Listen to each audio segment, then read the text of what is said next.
Hello, dear viewers, and welcome to another episode of the Untold, where we learn about the different stories in Kuwait, about different people and different stories. And today, Abdullah, we have Yousef Almeer, a film director, a writer, and mashallah, he has a lot of things going on for him. He is, mashallah. He's also, he makes music, he paints as well, he draws, he's makes fashion choices, fashion designs, a man of so many talents. And I think we're going to be having a very enjoyable conversation with him on The Untold here tonight. But Abdullah Simi, without further ado, we are going to take a break. After the break, we're going to be having this conversation. And of course, we are back, ladies and gentlemen, here with our guest, Yousef Almeer. Thank you for joining us here on The Untold.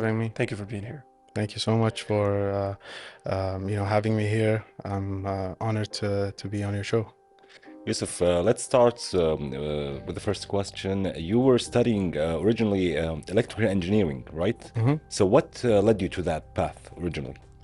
At first I didn't know what I wanted to do, and most of my family were engineers, so naturally I pursued electrical engineering. And to be honest with you, I'm glad that I did, because it really challenged me and gave me a chance to build my character. And I don't think that I would have been here if I didn't go there and pursued what I did, because I took an art course there, a mandatory art course, the first semester, and it really opened up my creative expression. And it led me to filmmaking, which, I realized that this is what I wanted to do. So did you have, I would say, the love for movies before taking that art class, or is it something you discovered, at that time? It's something that basically before I didn't really I had some sort of creative instinct, but I didn't really explore it. And after taking that course, and having certain mentors there, it really opened up my creative expression. And even engineering helped me in terms of the way that I think, because it teaches critical thinking and planning, which that, along with the creative side, really shapes the way that I think today. Inshallah, Yusuf, they say like nothing happened without a reason. Maybe the reason you started with electrical engineering, so you could take that class and start your own path in filmmaking and directing and writing also. So you worked on more than 30 productions, mashallah. Which lessons couldn't be learned in a classroom? With a trade like filmmaking, it's important to learn practically. The physicality of being on set, messing with the equipment, trying different camera moves, seeing how the set operates. These are the things that really teach you and inform your, approach into filmmaking. Without that, if you're just learning in the classroom without practical application, it's not as useful or as practical as if you were on set. And it's important to learn the trade by physically being on set. And it's all about practice, the more you practice, the more you hone your craft, the better filmmaker you are. For me, Yusuf and Abdullah, I think a degree is not really, it's an important thing, but I think practicing thing and being loving the craft itself, I think that maybe would add more than a degree in that situation. It is, yeah. You see that all the time. People graduate and then when they go into the workforce, they're like, this is nothing like we studied. But it's always good to have those foundations, those, rule books to set you on this kind of path. But I do want to ask you, after you got into these productions, after you were behind the camera, you were shooting everything, did you then, look into and take a little bit of, of the rules about shooting? Like, I know about the 180 rule, the rule of thirds, those kind of things? Or is it something you just felt what is right and just followed it? Well, it's more about learning the different paths and tools, and collecting them, so that when you start making your own films, you're able to really know how to apply these, because it's different when you just learn it in theory and learn it practically and seeing the effects of it. You know, shooting, writing, shooting, and editing, and repeating all of that. That's what really teaches you to be able to like know how to use these skills and all these rules. I think hands-on experience is a lot, let's say, useful in, you could say, directing or maybe writing. But you once said that when you're directing your first film, you said, "This is what I'm supposed to do." Can you take us back to that moment? Of course. You know, I had a strange feeling. I felt like it was something that this is what I was supposed to be doing all along. It felt like a deep instinct. And, you know, I've never felt that feeling before. And it almost came like naturally, like I wasn't even trying to, and I felt really drawn to directing. And then obviously after you completed your studies, you know, you got your degree.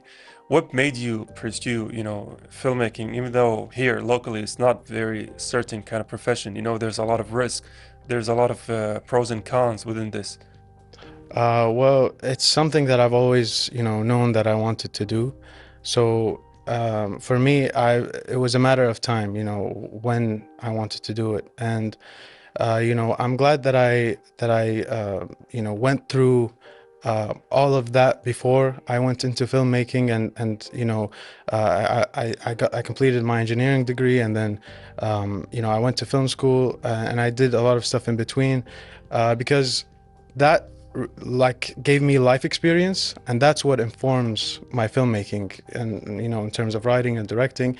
Because if I had gone to film school, for example, right after high school, I wouldn't have much life experience to draw from. And, you know, directing actors and writing scenes and emotions and things that maybe I wouldn't have gone through if I didn't go through a different path. Definitely, I think a lot of things we do in life give us experience for stuff we don't know we are going to do in the future. But Yousef, where do your ideas begin? Is it an image, an emotion, or a story? It really depends. It's different every time. It could be like just an idea of a scene of like two characters, or maybe like a character with their environment, and or maybe like just one shot, or maybe just a character. Or sometimes I've had dreams that I turned into like ideas for films or stories. I'll give you an example. For example, like let's say you have you know, a woman, and she's in her room, and she's like holding a picture frame, and she's like really angry, and she's almost upset, in tears, looking at this picture, and she wants to like throw it in the ground. You start to ask why, like why is, you know, why is she so upset, and who's in the picture frame? And this turns into a story. And you know, I try to inject some of my own personal experience, and you know, from my own life and what I see around me into it, to make it real. So do you find that, you know, I don't want to say habit, but that approach a little bit difficult sometimes, you know, taking your ideas, your thoughts, your, you know, I don't want to call it visions, but visuals, and then putting them into paper, putting them into a story, and then actually, you know, going and shooting those kind of things? It's a process, and it's a process that I really enjoy. It's something that for me, it's like kind of like a puzzle, and I'm creatively solving it in a way. And while also doing that, I try to, as much as I can, stay authentic to the idea I'm trying to convey in terms of the story itself. Because you know, stories are kind of like vessels for our own philosophies and messages that we want to portray through. I actually like the way, Yousef, you told that story. It made me question what's in that picture, and why is that woman angry, and what happened here in this situation. But Yousef, art maybe plays a big role in your creative process. What role does it help to understand yourself? For me, art helps me understand my subconscious. Like it helps me, sometimes when I watch a movie and I see a certain character go through something, it makes me, and it's maybe something similar to what I'm going through. It makes me think about that through a different lens and a different perspective. And sometimes it's just to make me feel better, like watching a comedy or a good film, like a good feel-good film, or playing one of my favorite songs. It just makes me feel better. And speaking about the messages of art and how they speak to you, uh, do you carry the same thing with your work? Like, whenever you finish a project, or you always approach it with a message you want the audience to take, or do you just let the art to speak for itself, like they say? Well, I think for me the audience is how the audience feels about a certain film, a scene, character.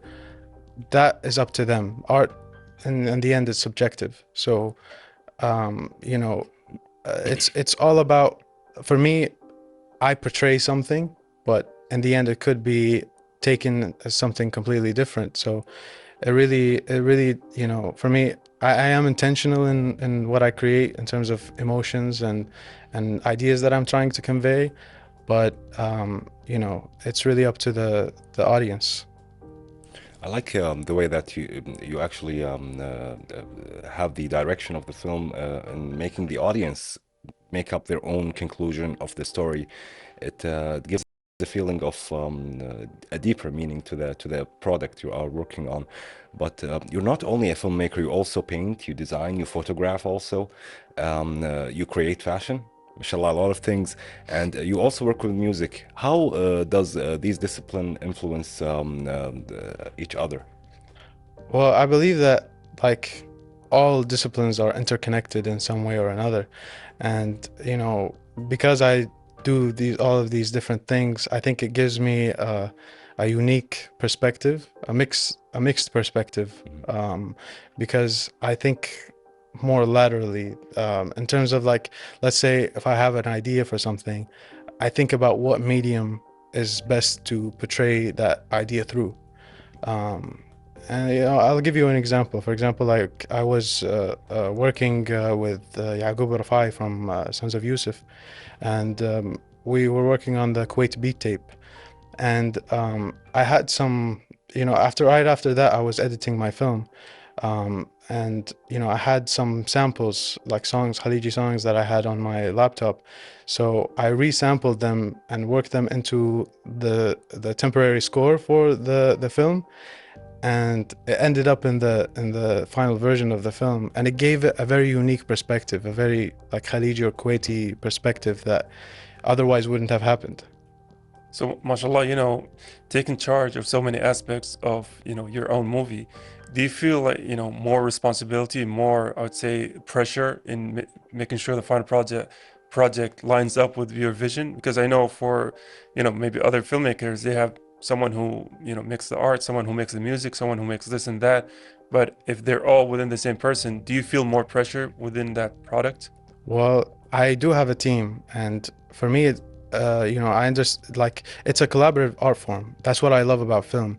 Allowing the people that you work with the collaborative space and the artistic respect is important to really have a better product or a better result.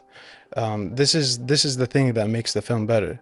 And I definitely have a lot of collaborators, and I have a team, and it's important for me to give them the respect of their own artistic expression, because if I become this one-man show, then it would not be as good as if it was a collaborative project. I think it's a good feeling to see each person what they added to the work when it's actually finished, and you see that that person added this, and it's all coming together now.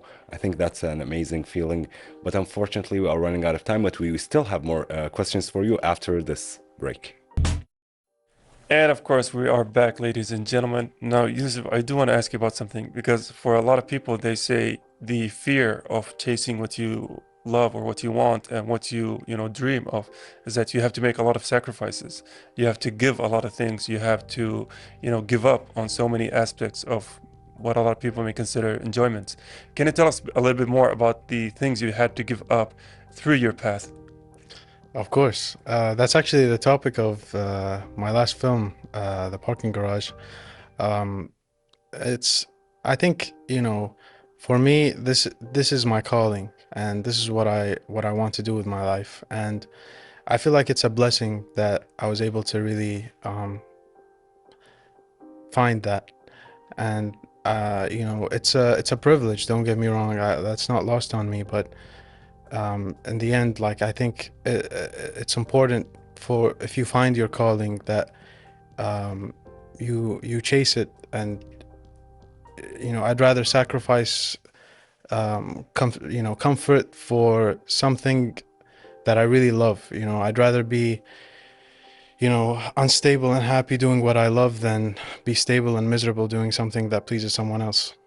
I think that shows the commitment you have and the love for the craft you actually do. But did you ever feel or fear that you are actually disappointing someone when you changed your path? We know you were studying electrical engineering, then you went to do many other stuff. Did you feel that you will disappoint anybody? No, not really, because for me, it's important to, if you really find that thing that you really love, this is what gives you purpose in your life.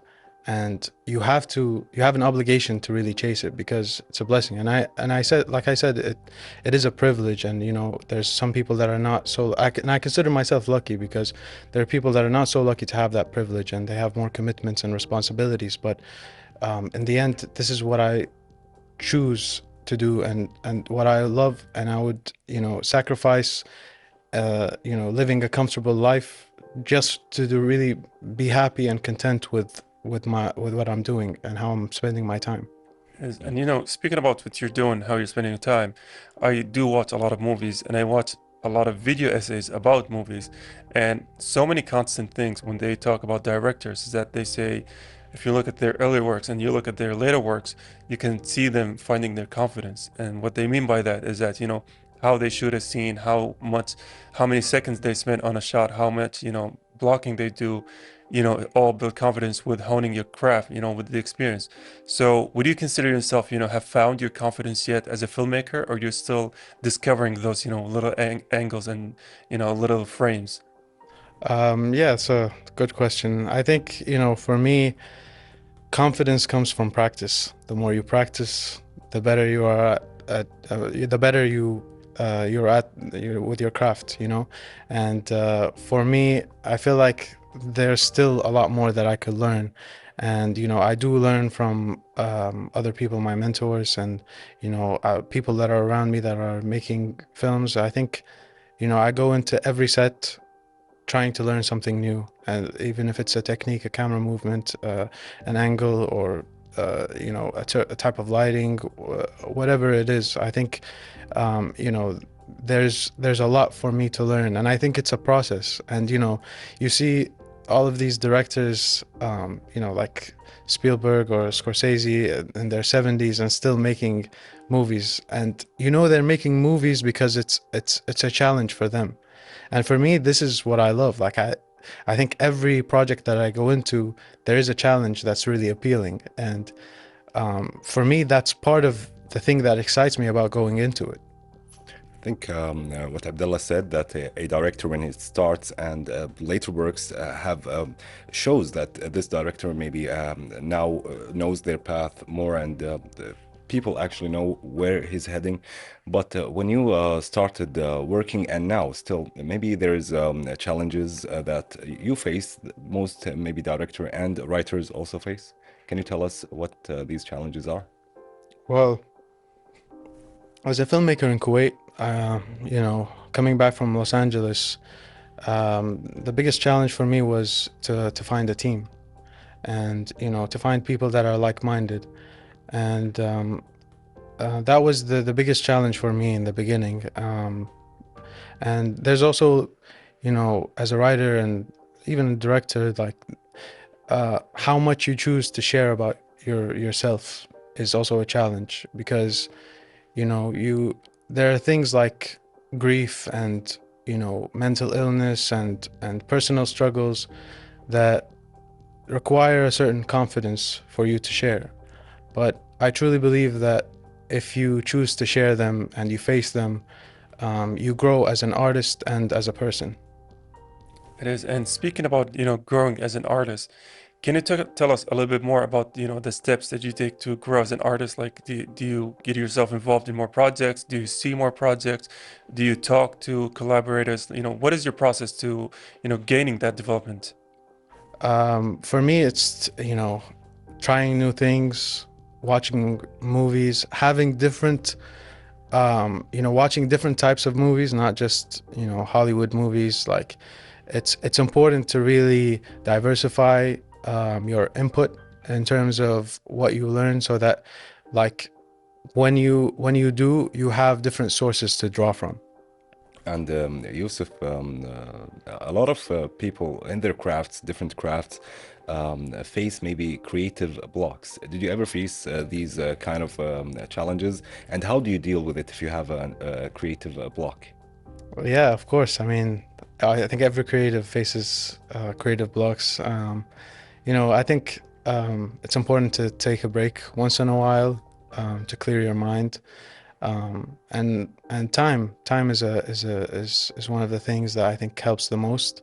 I might work on a script and uh, you know get all the ideas out of, that I have in my mind on paper, and then leave it to the side and move on to the next project, and and then come back to it with a fresh mind and a fresh perspective. And that really that makes me understand what I really like about the project and what I don't like.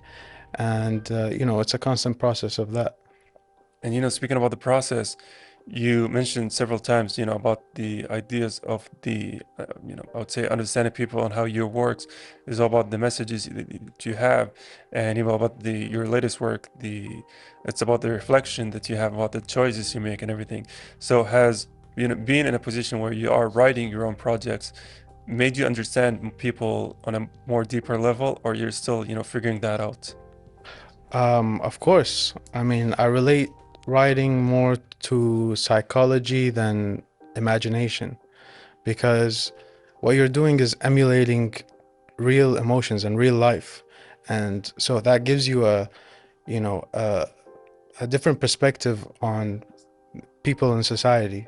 And you have to write each character, so you have to empathize with each character. You have to understand their desires and their needs and their psyche.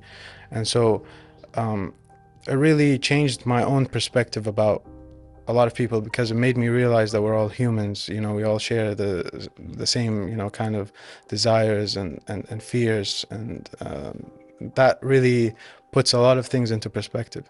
It does. I bet, like, working on these kind of projects and the genre you choose to talk about, psychological, maybe psychology as a whole, and a lot of your work contains that.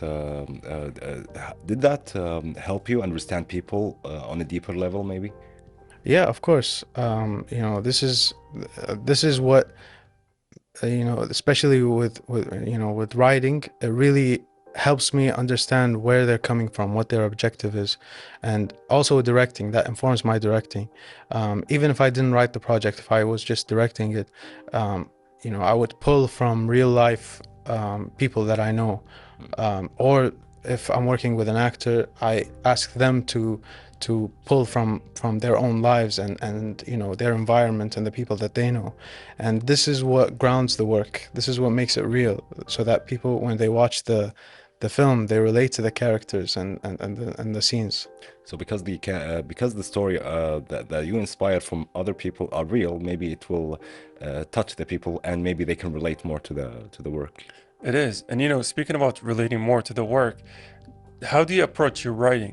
Do you go, or do you picture a scene, or do you write a story, or do you write the elements or the characters first? Like, what is your process in, sitting down, making a new project? It really changes every time.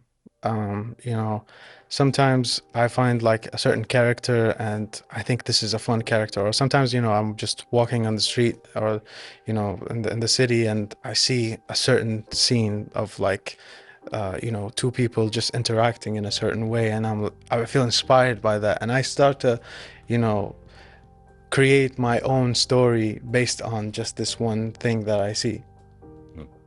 Yousef, maybe during that moment, like you say, you take a lot of things from people outside when you see them. You integrate that into your work so you can actually reach more people. But what's Yousef's dream project, or what do you hope to create one day? So, good question. I hope to create you know, an epic set in Kuwait one day.